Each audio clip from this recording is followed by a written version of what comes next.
Good Wednesday evening and welcome to the NCWLIFE Evening News. I'm Grant Olson.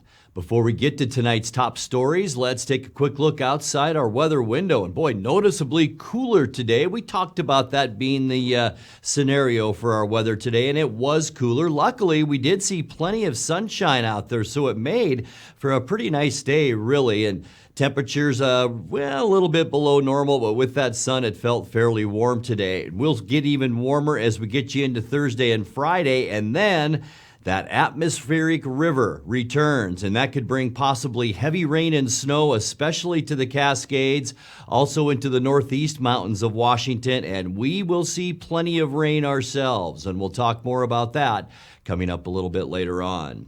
Now, a few of the news stories we're following for you tonight. More than $10 million in capital projects for north central Washington are included in a compromise budget reached Tuesday in the state legislature.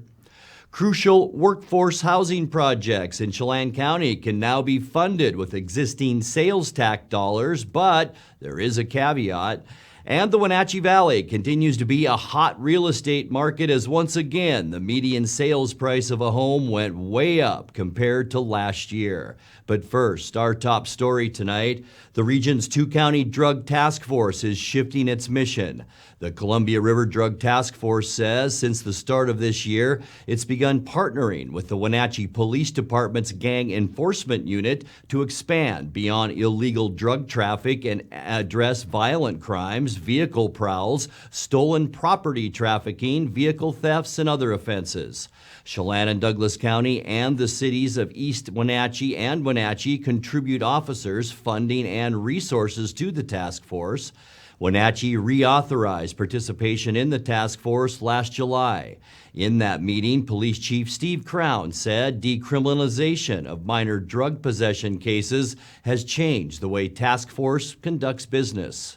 The drug activity is not stopping. Yes, it's more difficult to actually get confidential informants, but our folks are working right now and they're doing a case right now. So still very active in that regards. It's a little more difficult. I think you're going to see some of our cases drop, but it is a very specialized area of law enforcement that requires highly skilled individuals to work these type of cases. The other piece that I would say is also extremely important to this valley is the gang enforcement aspect of it, because you can't disassociate the two issues. Honestly, in combination with our Special Services Division, they've been doing a very good job in that respect. More than $10 million in capital projects for north central Washington are included in a compromise budget reached Tuesday in the state legislature. Included is a $3 million for the Chelan-Douglas Regional Port Authority to create a trades district on 8 acres at Pangborn Memorial Airport. That project involves converting what were designed to be cryptocurrency mining pods into a business park. The pods are in various stages of construction following the 2017 bankruptcy of Bitcoin mining company Gigawatt. The port obtained the pods during Gigawatt's bankruptcy proceedings. The port is contributing $2.5 million towards the $10 million Trades District project and has applied for another $5 million grant through the Federal Economic Development Administration. Other money in the capital budget agreement include more than $1 million for the Chelan-Douglas Food Distribution Center and $2.8 million for a sewer upgrade in Brewster. Crucial workforce housing projects in Chelan County can now be funded with existing sales tax dollars. But there's just one problem. That sales tax is due to sunset just 10 years from now, and the state legislature has yet to pass an extension. State Senator Brad Hawkins won full passage this week of a bill to fund affordable working housing projects in places like Leavenworth and Chelan using what's called the Rural County Sales and Use Tax. But the tax is set to expire locally in 2032, which would dry up that revenue source. A bill to extend that end date to 2054 is bogged down in a Senate committee. Chelan County Board Chair Kevin Overbay says the bill could still pass before the legislature adjourns tomorrow. Right now, the tax contributes about $2.5 million a year to approve projects in the county. Well, the Wenatchee Valley continues to be a hot real estate market as once again the median sales price of a home went way up compared to last year. In their recent real estate snapshot, Pacific Appraisal Associates reports the median sales price of a home in the Wenatchee market in February went up 18% to $456,500. That compared to $387,450 in February of 2021. Total and closed home sales were also down compared to last year, with 42 total sales last month compared to 47 in 2021, and closed sales year to date were down 24% from 108 last year to 82 in February of this year. A bit of a bright spot in the report was active listings, up 31% compared to last year, with 47 listings last month and 36 listings in February of 2021. Well, when we come back, a Bellingham man who stole a car from a Wenatchee dealer's lot and led police on a high-speed chase 2 years ago must be resentenced. North Central Washington Libraries is launching Phase 2 of its modernization project for the Wenatchee Library. Washington fish biologists expect just over 230,000 fall Chinook salmon to return to the upper Columbia this year. And the Wenatchee Valley's Chief of Public Health is now part of a statewide group of health advisors. I'm Grant Olson, and you're watching the NCWLIFE Evening News.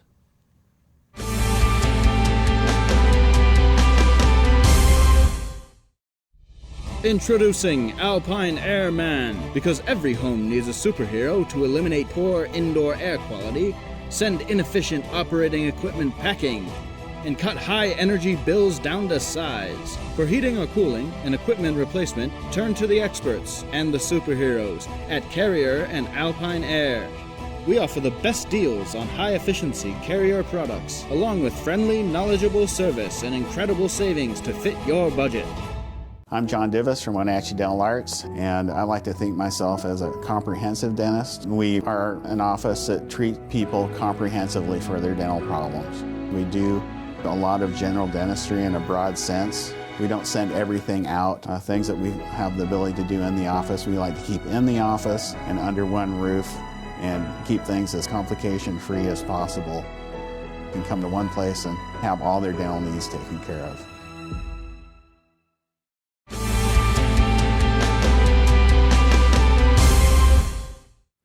Welcome back. In another news, a Bellingham man who stole a car from a Wenatchee dealer's lot and led police on a high-speed chase 2 years ago must be resentenced. 31-year-old David Charles Mayer took a Hyundai sedan without permission from Mega Auto Sales in August of 2020 and refused to stop while police pursued him westbound on Highway 2. He finally collided with another vehicle near the Leavenworth Safeway. He acted as his own attorney at trial in January 2021, where he was convicted of motor vehicle theft and related charges. Mayer appealed, saying his right to a speedy trial was violated due to court delays during the COVID-19 pandemic. On Tuesday, the State Court of Appeals turned down his appeal, but says Mayer is entitled to be resentenced. Right now, he's serving 4.5 years in prison. The higher court says, due to the Washington Supreme Court's State versus Blake ruling, his past drug possession convictions must be disregarded when his new sentence is calculated. NCW Libraries is launching Phase 2 of its modernization project for the Wenatchee Library, with work to focus this time on a gathering space for teens, a cafe space, and a room for its maker program. The library finished Phase 1 of its Douglas Street building improvements in 2020, which included a major overhaul of its upper-level public spaces. That work was part of a $10 million multi-year modernization project for 28 library district branches. Phase 2 will be funded with a $774,000 state grant through the Department of Commerce. Potential contractors on the latest work are being asked to submit requests for qualifications by April 1st. Washington fish biologists expect just over 230,000 fall Chinook salmon to return to the upper Columbia this year. The Department of Fish and Wildlife says the precise estimate is 230,400. That's less than the roughly 240,000 that returned in 2021 and well below the 10-year average for returning salmon. However, there may be just under 1 million hatchery coho returning to their spawning facilities in 2022. That would more than double the 10-year average for that fish and the largest since 2014. As for sockeye salmon, about 200,000 fish may return this year, up from 152,000 in 2021. The Wenatchee Valley's Chief of Public Health is now part of a statewide group of health advisors. Luke Davies was appointed this week to the Washington Public Health Advisory Board, which monitors and advises public health systems throughout the state. Davies became administrator of the Chelan Douglas Health District in late 2020 at the height of the COVID-19 pandemic. Governor Jay Inslee appointed Davies to the state group in February. He'll serve a term of just over 1 year. He's joined on that board by Tracy Kasnick, Chief Nursing Officer with the Confluence Health in Wenatchee. You're watching the NCWLIFE Evening News. Coming up next, tonight's features story and your complete local weather forecast. That and much more still to come on the NCWLIFE Evening News. Please stay with us.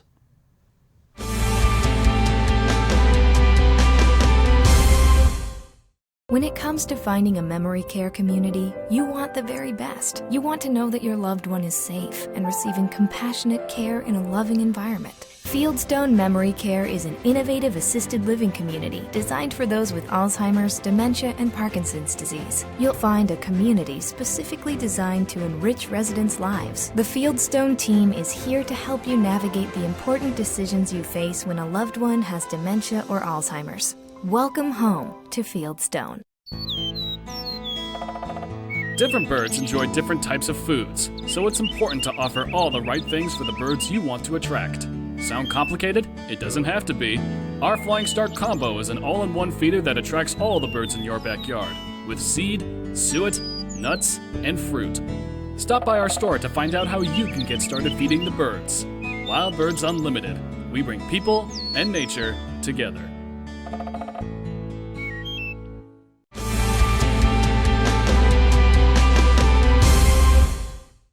Welcome back to the NCWLIFE Evening News.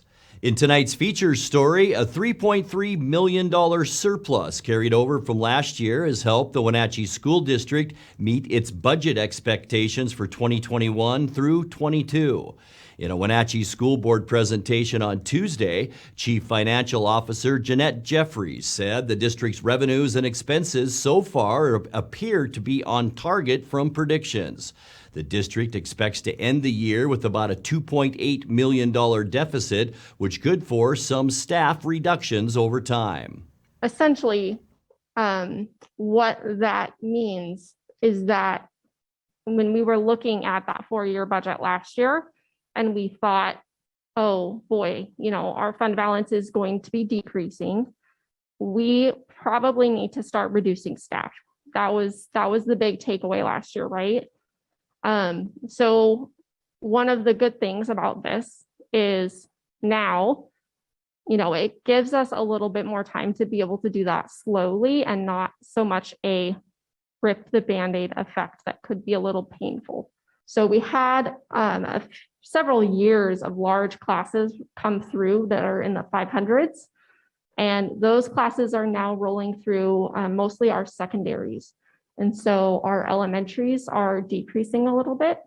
And then layering on top of that, also Pinnacle's prep opening and adding additional grades, which is now going to be impacting us at the 6th grade level for the next several years. So there's a few things kind of going on, but it will be interesting just with the pandemic, how birth rates change and how that might impact our kindergarten classes in the future and things like that. I'm very anxious to see a rigorous high-level detail on the contents of the expenses and revenues and the planning as soon as you're able to get there. And I recognize the budget workshop scheduled for May the 24th, so that's good. But I want to make a comment that the board is responsible for approving the budget. But also, as we get to the workshop, in an ideal world, there is healthy interaction between a board who can bring in a certain amount of outside insight and perspective, and that in a timely way so that it fits in the process, we can all put our heads together. So that's really what I wanted to say. I think this is, thank you for starting that, but nobody can relax. I will definitely not be relaxing for the next several months.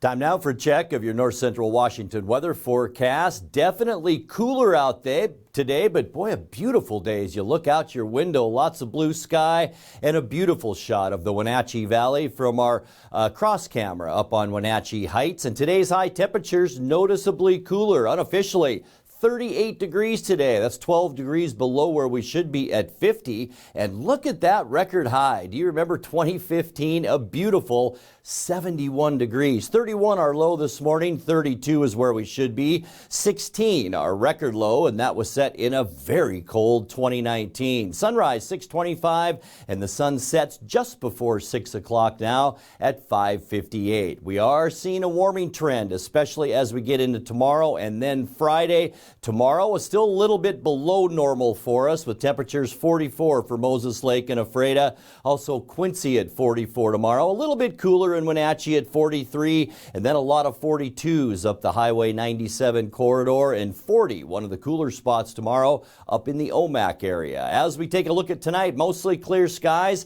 High pressure right now anyway is controlling our weather, but this is the cold high and a cold front that's swinging down, and look at all of that cold air coming down into the U.S. We will see lows tonight into the lower 20s. As we get you to Thursday, some clouds will begin to roll in. That system will move down, and that will allow us to warm up a little bit. The green color, much better than blue. That indicates lower 40s. For Friday, even warmer than that. We'll see mostly cloudy skies, warmer temperatures with highs in the upper 40s. A nice little flat ridge up and over us. But as we get into Saturday, things really begin to change. A couple areas of low pressure, primarily this first system, bringing that front into north central Washington. And by the afternoon, about a 50% chance of rain here, and then more rain expected as we get into Saturday night with highs near 50. Sunday, a bit more dry, mostly cloudy skies, just scattered rain showers for Sunday. And look at this next storm system as it's wrapping its way our direction. And by Monday, get ready for a soaker, as we are going to see a good chance for rain. This is during your morning commute on Monday, a 90% chance of rain, still rain into the afternoon, and we're going to see that even into the evening hours, where some heavy rain could even fall in parts of western Washington, highs near 50 once again. And then for Tuesday, maybe a leftover morning rain shower as that storm system pushes away from us. High pressure to our southwest will bring more warm air our way. So I think Tuesday will generally, at least in the afternoon, be dry with high temperatures again near 50 degrees. 7-day forecast now. 23 overnight tonight, well below where we should be, so it will be chilly. 43 with mostly cloudy skies Thursday, mostly cloudy Friday, and 48. Best chance of rain late Saturday, where we'll see 50 degrees, and then once again on Monday with cloudy skies, a 90% chance of rain with highs then around 51. And that's a look at your local weather forecast. Coming up next, tonight's sports report with Eric Granstrom and more as the NCWLIFE Evening News continues right after this.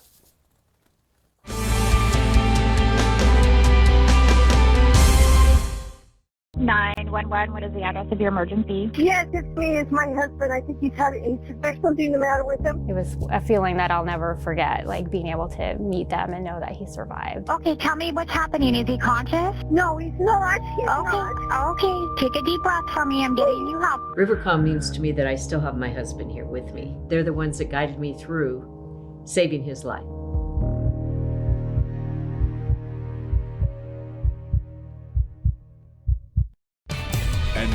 It's a sports update on the NCWLIFE channel.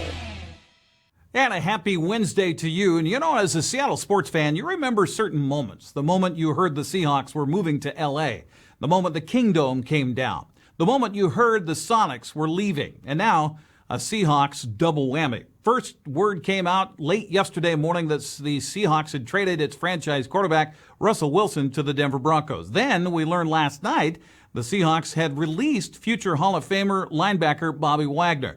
NFL Network's Tom Pelissero first reported the Seahawks had agreed to trade Russell Wilson to Denver for draft picks and players. Later, Ian Rappaport reported that the trade included 2 first-round picks, 2 second-round picks, a 5th-round pick, and quarterback Drew Lock, defensive end Shelby Harris, and tight end Noah Fant. This trade is pending Wilson's passing a physical and waiving his no-trade clause. Just as Seahawks fans were mulling over the Russell Wilson news of a spoiled lunch, dinner time was ruined by ESPN's Adam Schefter reporting that Seattle had released Bobby Wagner. The move would reportedly save the Seahawks $16.6 million in cash and salary cap space this year. Wilson and Wagner were drafted by the Seahawks on the same day 10 years ago. Now the two leave Seattle on the same day.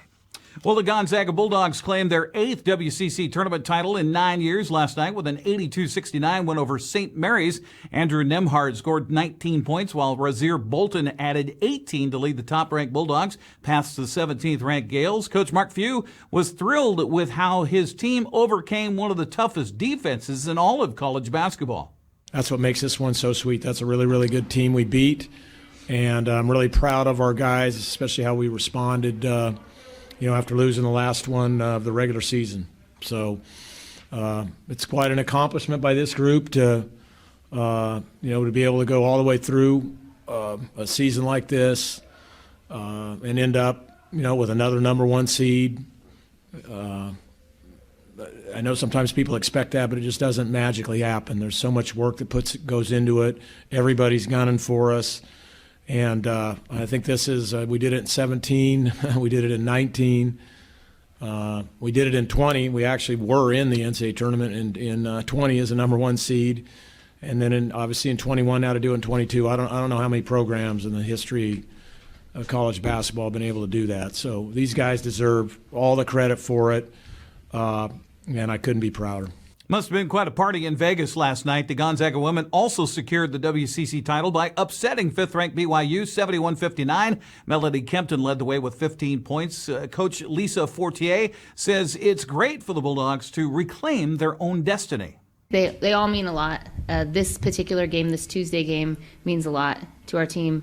I can't remember anything anymore, but I think that I don't know if we've been in this situation where we had lost 2 to BYU and gotten here and won this one. We haven't been in that situation very often, but it means a lot. When you play your rival, doesn't matter if it's in March or in January or February, it's a big deal.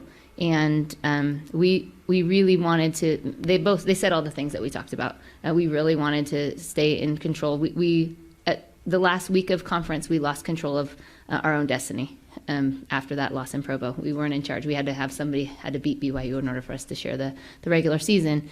But we were really focused on that we were still in control of our own destiny here, and we wanted to capitalize on that. 2 more tournaments getting underway today. Big Sky Tournament down in Boise, Eastern taking on Northern Arizona. The Pac-12 Tournament is in Vegas, where Washington State takes on Cal tonight at 6, followed by an 8:30 matchup between Utah and Washington. Tournament can be seen on the Pac-12 Network. Wenatchee Valley College men's basketball team can capture the NWAC Eastern Division title tonight. They host CBC in the final game of the regular season before the NWAC's 2 weeks in Everett. Most of WVC's losses came early in the season due to COVID. Since then, the season has been one for the books. This season's been I think it's been a one to remember. It's really been good.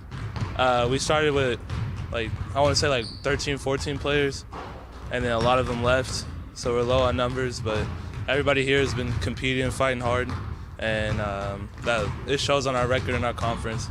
From the beginning of the season, we wanted to set out and win 2 championships, one in the East region and one in the NWACs, and so far we're on pace to win the East region, so far so good, I'd say.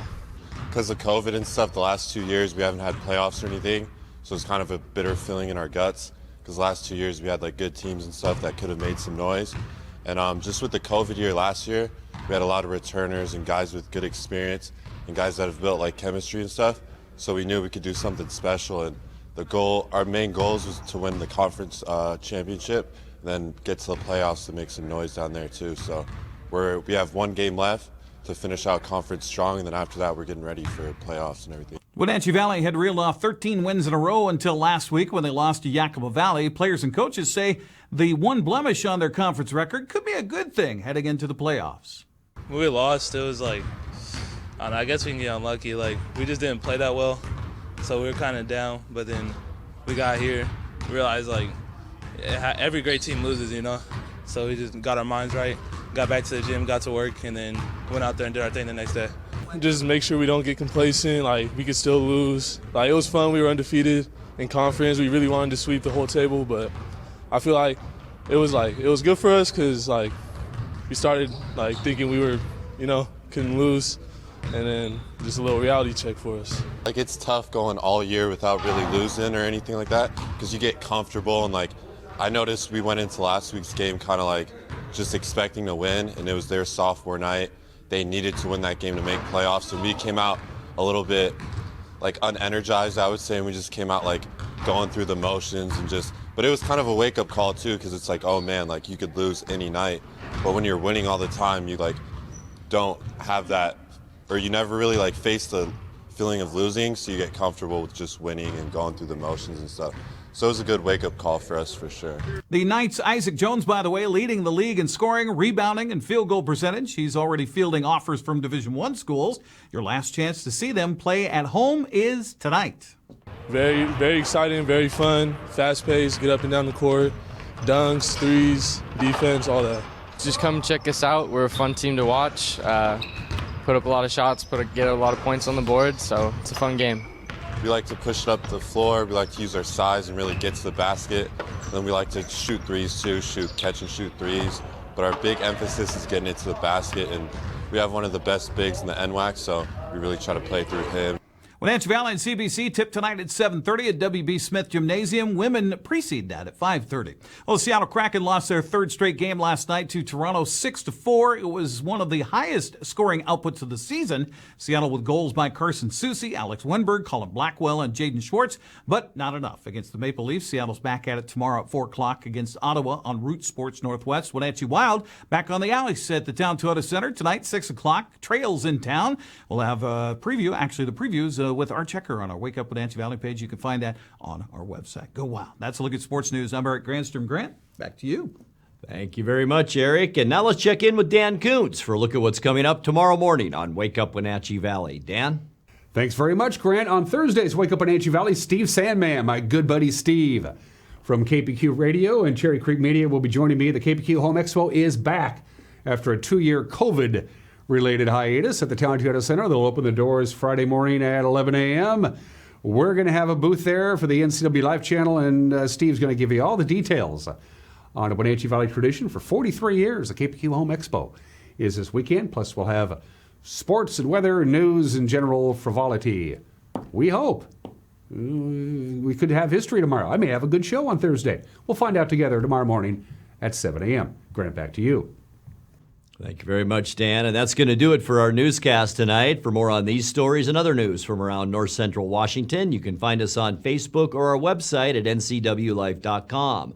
And remember, if you see news happening, we'd like to hear from you. You can send us an email at news@ncwlife.com or give us a call at 888-6295. I'm Grant Olson. Thanks for joining us, and have a great night.